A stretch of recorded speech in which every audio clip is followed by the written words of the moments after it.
नमस्कार,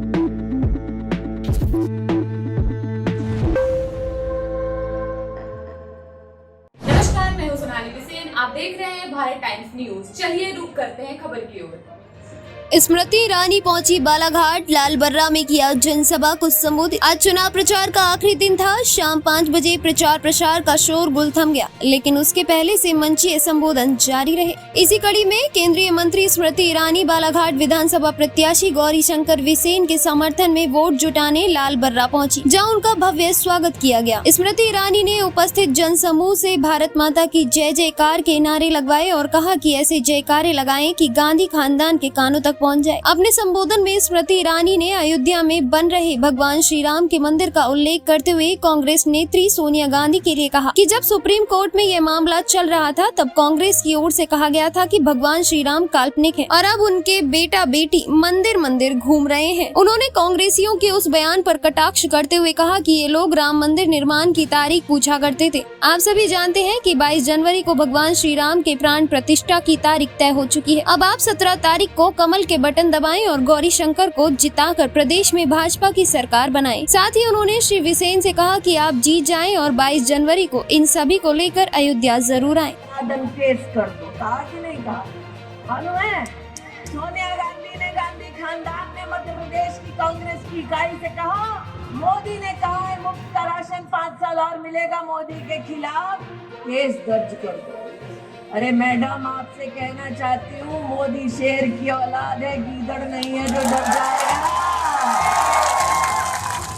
जितना केस करना है करो, मोदी गरीब को आने वाले 5 साल भी मुफ्त का राशन पहुंचाएगा, क्योंकि नागरिक 17 तारीख को पोलिंग बूथ पर जाएगा, कमल का बटन दबाएगा, गौरीशंकर जी को जिताएगा और प्रदेश में भारतीय जनता पार्टी की सरकार बनाएगा।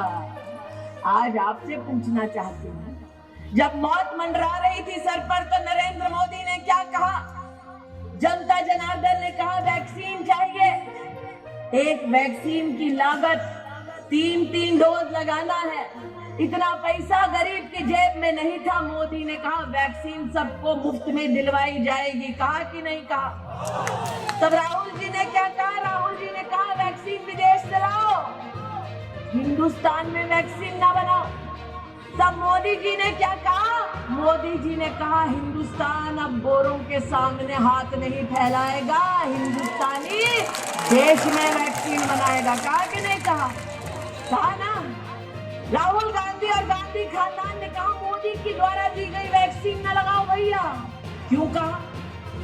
अब जब विपदा आती है तो खराब से खराब समय में दुश्मन भी कहता भैया दवा खा ले, वैक्सीन लगा ले। लेकिन गांधी खानदान चाहता था कि नागरिक वैक्सीन ना लगाए, मौत के घाट उतारा जाए, ताकि गांधी खानदान देश में अपनी राजनीति गरीब की मौत पर करते रहे। सही है? अरे इतना खराब व्यवहार तो दुश्मन ने ना किया जो गांधी खानदान ने कर दिया। इसलिए आज आपसे पूछने आई हूँ, मोदी जी के नेतृत्व में हिंदुस्तानियों ने हिंदुस्तान में वैक्सीन बनाई कि नहीं बनाई? 160 देशों में पहुंचाई कि नहीं पहुंचाई?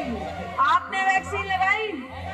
किस किस ने लगाई भैया? हाथ उठाओ बहने, सबने लगाई।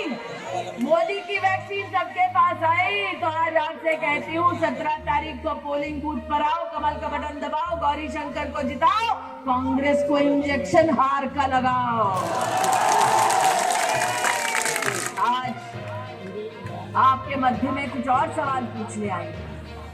10 साल सोनिया मैडम की सरकार देश में चली कि नहीं चली? रिमोट कंट्रोल से मैडम ने सरकार चलाई कि नहीं चलाई? जब रिमोट कंट्रोल से गांधी खानदान ने सरकार चलाई, तो क्या किसी किसान के खाते में 6,000 रुपया देश के प्रधान सेवक के माध्यम से आई? बताओ भैया, किसी की आई?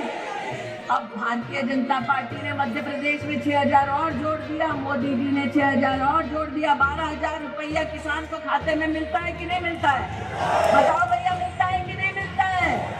ये जो कांग्रेस वाले हैं, इनका बस चले तो सत्ता इनके पास आए और ये किसान का वो पैसा बंद कर दे। सही कह रही हूँ दादा? 12,000 चाहिए, 12,000 चाहिए, 12,000 चाहिए।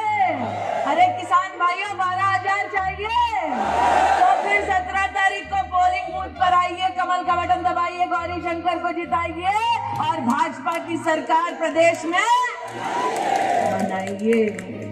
दयाशंकर भैया तो